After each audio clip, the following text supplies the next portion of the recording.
and welcome to this month's J&J Photo Art Marketing Cafe, presented by Photo Art Pavilion. Thank you for joining us live. The benefit of being here live, you get to join in at the discussion at the end. So please keep your mic muted, drop any questions you have in the chat here in Zoom, and we'll get to as many questions as possible at the end during the Q&A. Hi, I'm Jessica Lempin, co-founder and COO of Photo Art Pavilion. And with me is my business partner, Joanne Hennig, who is the CEO. She will be jumping in at the end. And we are a women-owned, women-run business dedicated to supporting fine art photographers in today's digital world. So what is Photo Art Pavilion? Well, Photo Art Pavilion is a national curated marketplace built exclusively for fine art photographers. So whether you're emerging or established, we help you create your professional online gallery with added business guidance, marketing support, and so much more. So let's dig in. So one of the things that we love to do here is hold virtual exhibits and receptions. So we currently have our Macro Worlds open call in progress. So the deadline is June 12th, and the reception will be just a few, I guess like a week and a half after that. And that's when we go on live and we'll be able to go through the show. It's only limited to 50 fine art pieces in this show. So if you want to learn more, feel free to jump over to our site to learn more about our current open call. So with Photo Art Pavilion, it's all about how you come across through this online market, right? How you're displaying your work, how you're presenting to potential art buyers, family, friends, and fans, and so on. So with that, we have built our national curated marketplace. And with that, it's no stress, no expensive website, just your art beautifully displayed. Some of the features is 100% commission back to you.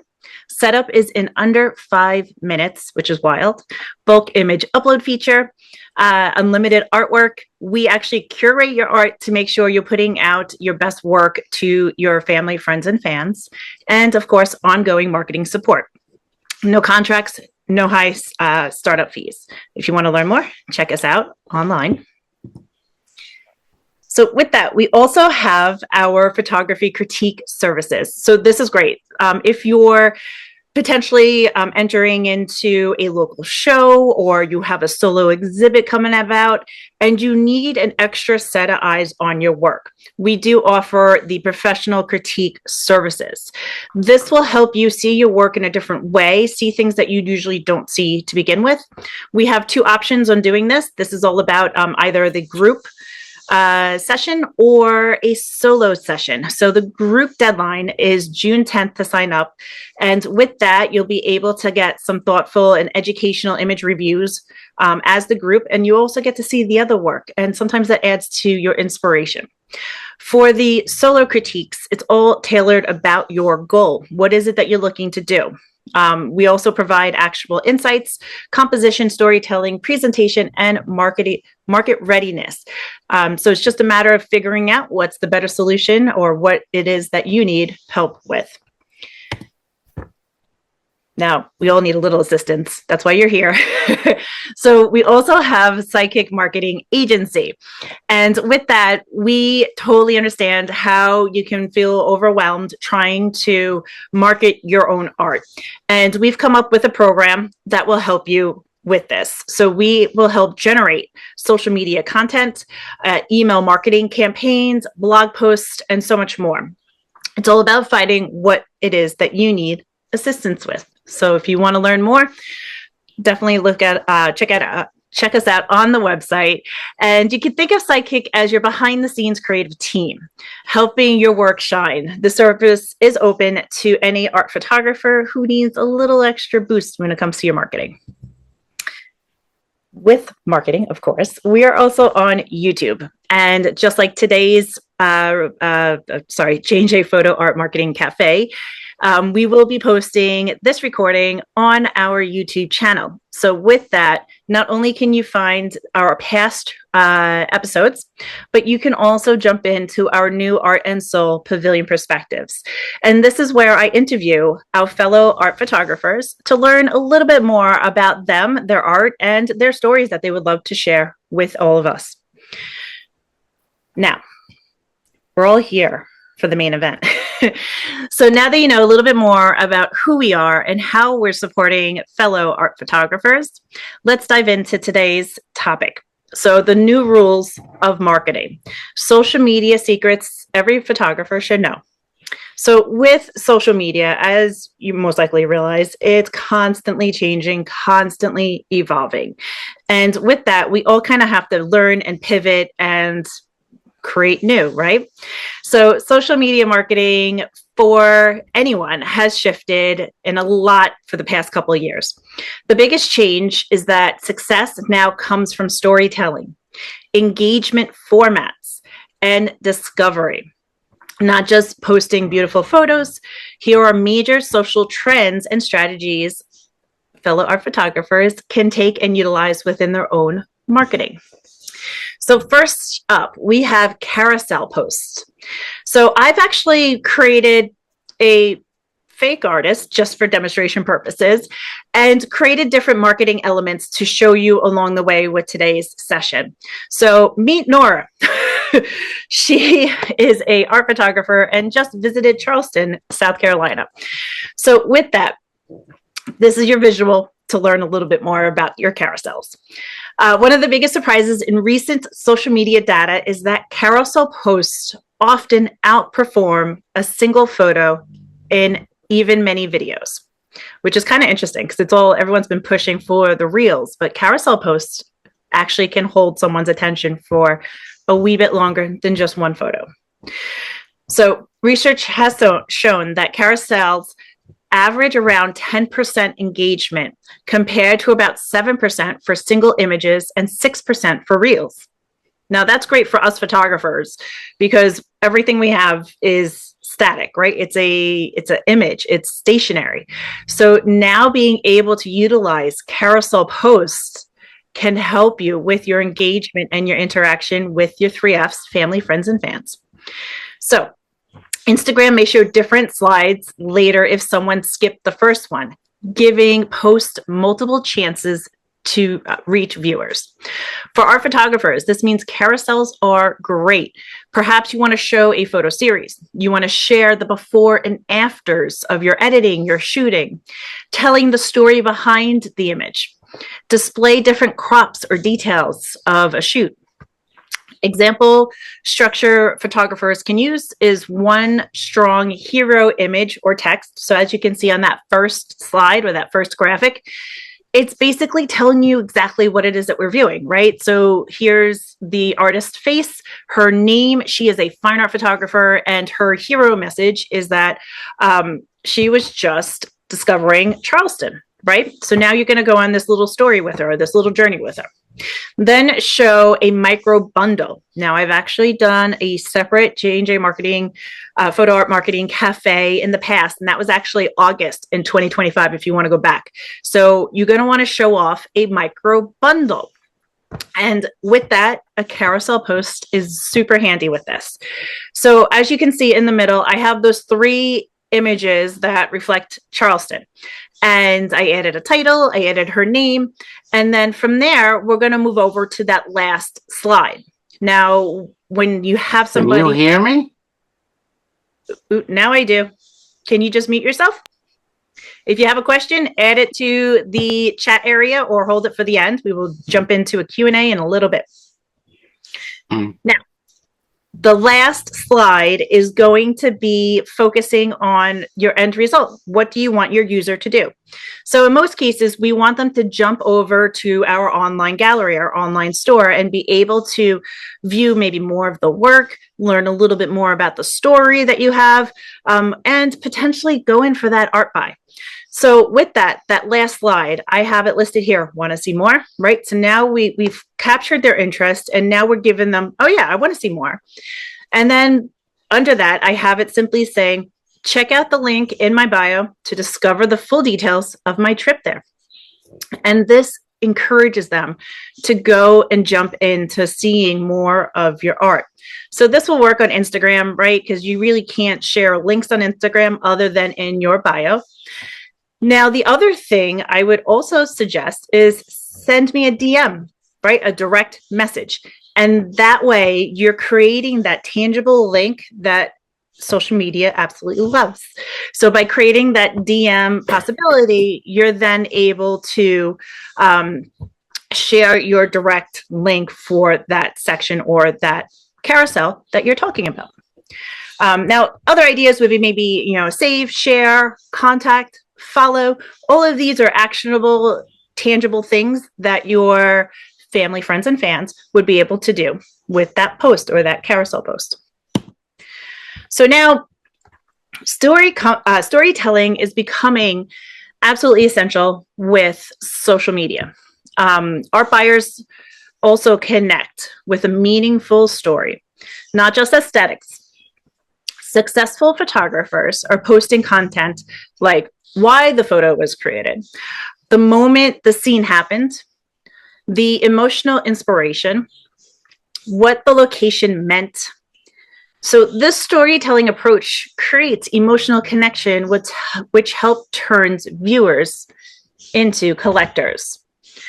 Now, as you can see, I'm continuing on with Nora's story, and I created a little bit of like the copy that would go into your social media post.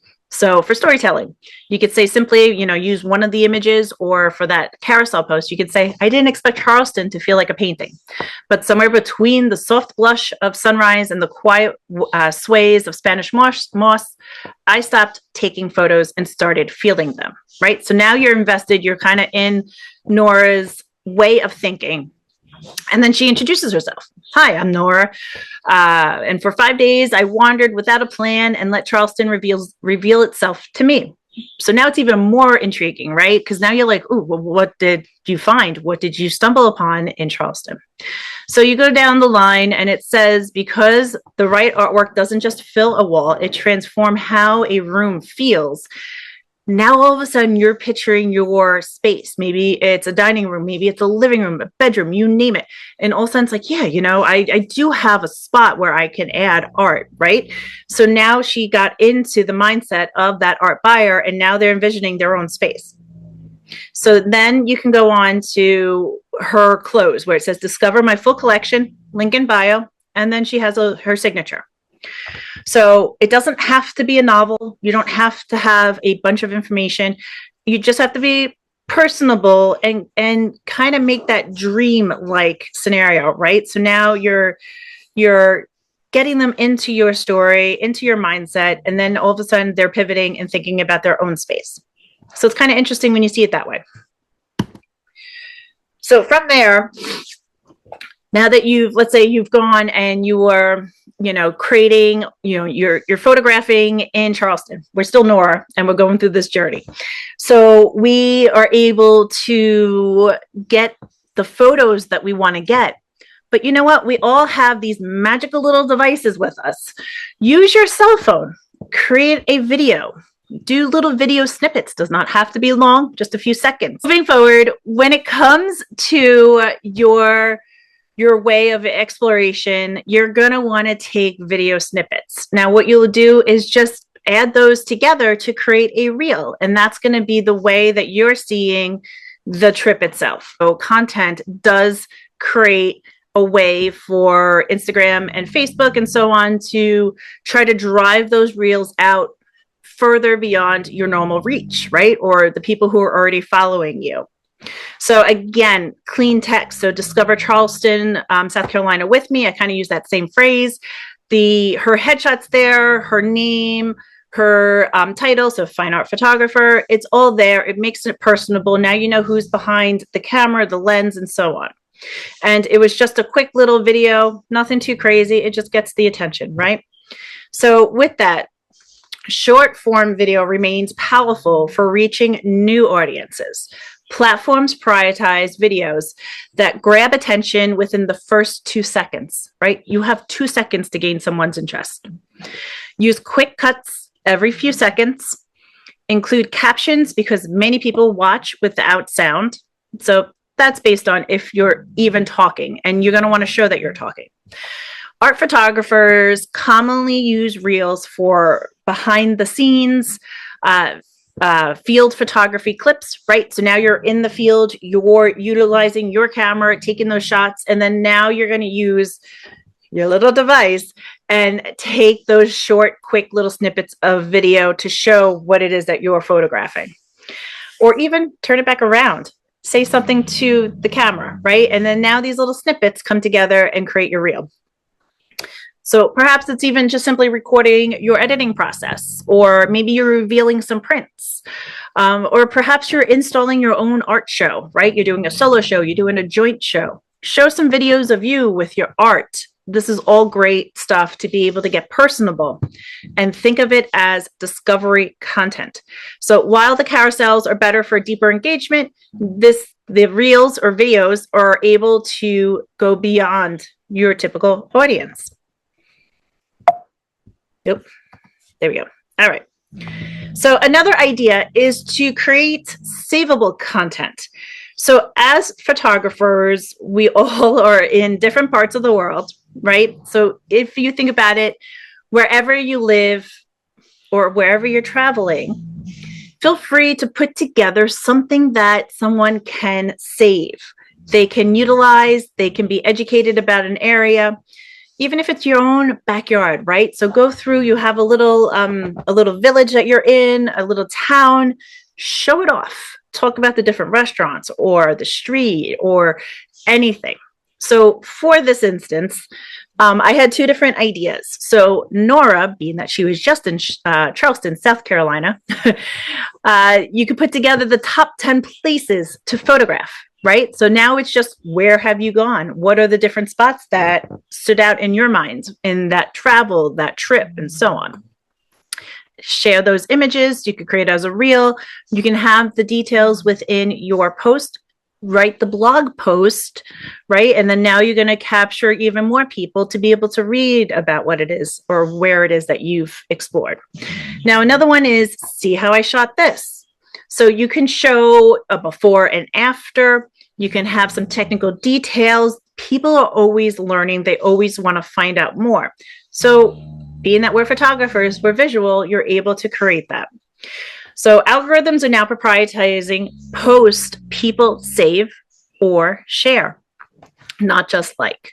So examples of that content is things that photographers can share is how to capture the shot, location guides, camera settings. Educational posts can dramatically increase reach because saves signal value to the platform. Now, another idea would be, you could have some information or simply say on here, send me a DM to learn more, or send me a DM and I'll send you all those 10 places, right? Because now when the algorithm sees that people are messaging you based on a post, either it's a static post like a carousel or just a single solo shot or a reel, it shows value. And when the algorithms see your value, it's able to spread your information out further. It's kind of interesting, right? So now collaborations. This section is growing fast.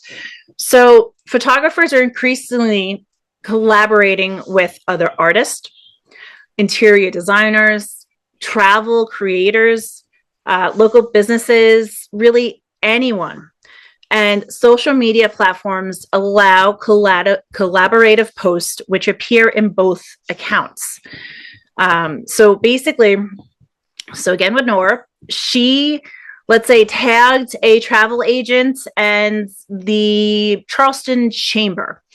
You can reach out to those places directly and then say, hey, I was just there looking to do a collaboration. Can I invite you?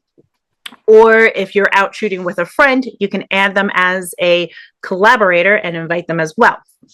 So what happens is, so Nora puts her post out, Instagram, Facebook. She says, yes, I'm going to collaborate with X. Now, that account that has X will be able to, let's just say it's the chamber. The chamber then sees the value in what she's posting and they can accept that invite. So now her post is being fed into their network, which is kind of cool. So I believe you can have up to 2 or 3 different collaborators in each post or reel that you're sharing. So this is one of the fastest ways to grow visibility without paid ads. For example, I was just explaining that. So Nora created the post and was setting it up on Instagram. From there, she was able to invite her, maybe it's a travel agent, maybe it's the travel company, it's her friend she was with, Charleston, you name it. Maybe it's a local store she was at and she got them in the shot. You never know. You have to be kind of creative with this. So normally if you post just a photo, only your followers will see it. Whereas when you're doing a collaboration, it's not only your network, but it's also that other invitees network, as long as they accept. So you post it once, you invite another person or business to join the post, they accept.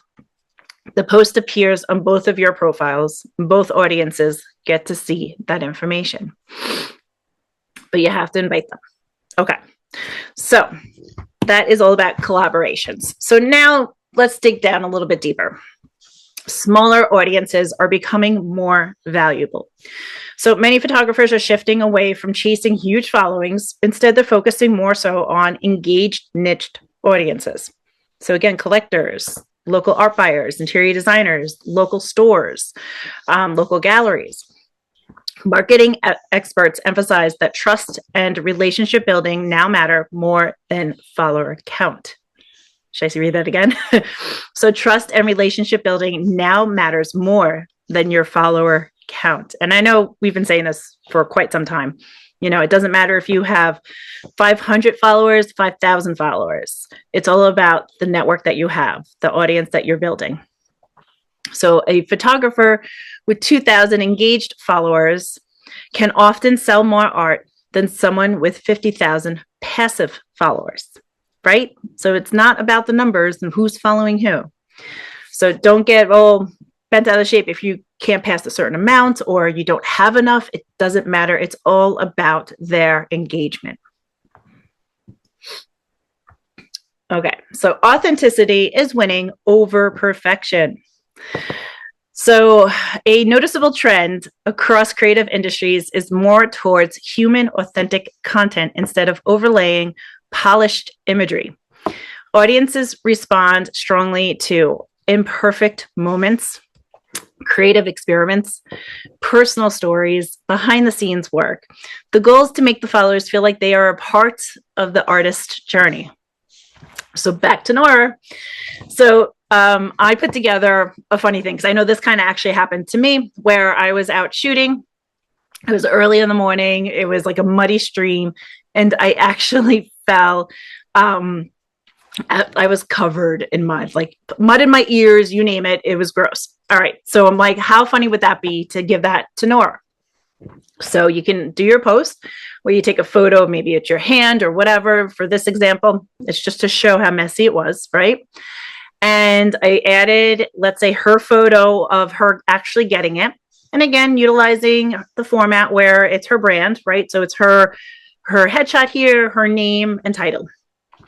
And I gave this post or this graphic a little bit of like a hero title. So the wetland said, not so fast. So you're like, what does that mean? So now you're all of a sudden engaged and wanting to read what happened. So I put together a quick little story. So story time. I was out in the wetlands chasing that perfect spring light. Everything was calm, quiet, and almost too perfect. I stepped a little too close for the shot, and the wetland said, not today. Next thing I know, I'm in the mud, hands covered, camera still in one piece, pride slightly questionable. But honestly, this is the part no one sees, the in-between moments, the slips, the chaos, the real work behind the frame. And somehow I still got the shot. And she signed it off, right? So now you're, again, engaged. You're like, whoa, that's crazy. That's wild, you know, because now you're a part of that moment. And now you know a little bit more about that scene. A social media strategy that can work well for art photographers is essentially putting together your week. So I would say one reel, so one video. It could be behind the scenes, it could be a location, it could be you talking about your work, anything but a reel. And the shorter, the better. Like, I would say anything like a 20 to 25-second reel is all you need or less. And from there, a carousel post. Put together a micro bundle. Put together a traveling scenario. Maybe it's all different types of wildlife. If you're a wildlife photographer, maybe it's all of a certain type of bird in several different locations. You could be as creative as you want with this carousel. From there, and then you can also write a blog. I also love blogs because that does not go away. It doesn't have a second or seconds of a lifetime. It is searchable through Google. So blogs are always going to be great. From there, try doing an educational post. I say weekly, try every other week, or maybe once a month. Now, it all depends on you, the education you have behind photography, what it is you're looking to share. Have you been traveling a lot? Like, this is all relative to your journey. But these are ideas as to how you can put together your week ahead and put these ideas in play. So all of this is all about creating a combination for the social media platforms to be able to build the reach, the trust, and a relationship with you and your audience. Bonus content. So this is always fun. All right. So digging down into what it is in 2026 that the social media platforms are a little bit more focused on, right? So I know we've always been doing the 1-to-1 ratio, a square graphic. Apparently now it's the 4-to-5 ratio. So this is going to be a little bit different. So that's going to be a 1080 wide by 1350 tall. So it's going to be a vertical or a portrait format. And that's a post for your feed. Reels and stories are the same. They're the 9-to-16 ratio. And again, if you utilize Canva, if you are using your cell phone and creating the videos, you're already in that format. And that's going to be for the full screen. So Instagram and Facebook reward content that is full screen, mobile first, and shared across multiple touch points. But the real power comes when stories are used to add context, not just repeat content. So all of this, utilize in your stories as well. So your stories will be pinging all the people that already follow you, and you're able to get that extra extended reach, if you will, within your current network. All right. And then I'm going to say a little extra bonus, which is, again, direct message. I was just listening to a podcast actually yesterday, and it was all about trying to get people to send you a message through Instagram or Facebook. Again, this kind of anchors in and shows the validate, right? So it's building that trust with your audience and having them actually contact you through a direct message. So don't even worry about comments. It's the direct message now has a little bit more pull, or even sharing information through. So maybe you have a reel, maybe you have an old graphic, something that's within your feed, and you want to share that through a direct message to that other person. So again, all of this is here to help you however it fits within your world and your marketing. So with that, I want to bring Joanne in. I want her to share her 2 cents with today's topic, if she has anything she wants to chime in about or add value to. So Joanne, if you don't mind, the floor is yours. I don't mind. How's everybody today? Sorry we had an issue with the one attendee with audio, but I think we're okay. So I liked a few things that you went into. The I thought was clever, actually. So having the top 10 items, so top 10 places to photograph on Long Island. I happen to live on Long Island, so top 10 places to photograph on Long Island. I think that that's something that you could utilize as an artist either monthly, quarterly, or seasonally. So let's say you create that post once a month, just for argument's sake. And you may say the top 10 places to photograph cherry blossoms on Long Island, and then go out. And it doesn't have to be 10, maybe it's 5. Three But now even. you're digging into this repetitive nature of your posting on your socials, and I think that that's something that people can gravitate towards and look forward to on a month to month basis or a seasonal basis even. So let's say you if you monthly was too much and you ended up doing it on a seasonal basis, top 10 places to photograph springtime on Long Island. Let's call it that. And I think that you can easily come up with 10 places. It also forces you as an artist to put your boots on the ground and go out and find those places and actually photograph them and deliver them into your feed. So I think that's a really fun post because you're engaging a give and take, a back and forth.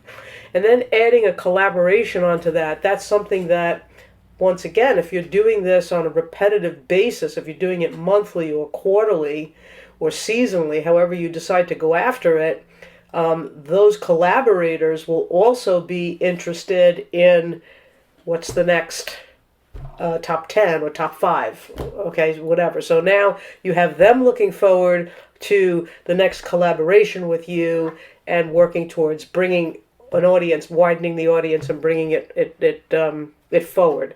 So I think that they can, with the collaborators and with having a repetitive spin on those top tens, if you will, it's almost a cheat or an easy way out to get your get your boots on the ground, get out and create new content for your portfolio, and also create something interesting for your audience to grab onto, and not just your audience, but your collaboration audience or your collaborator audience. I also, I'm really glad, Jess, that you gave me and us the ratios, the aspect ratios for the reels and the carousels, because I definitely get hung up on that. Mm-hmm. And I when I'm shooting with my phone, I'm usually in 9:16 mode.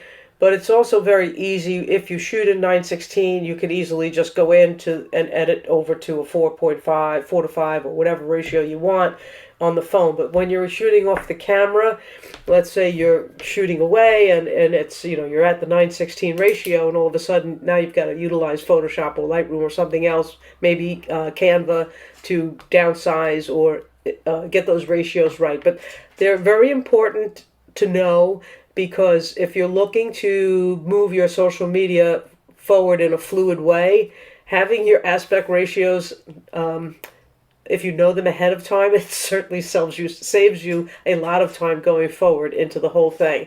And of course, the blogging is important, but Jessica didn't mention emails. If you can, once a month, once a quarter. Again, collaboration. If you have the ability to collaborate with an interior designer in your neighborhood or your area and say, these are the top 10 places to photograph in the spring on Long Island, and now that interior designer is sending out an email blast. You can send out an email blast. You can put each other's logos. You can cross pollinate, if you will, with what you're doing with one another.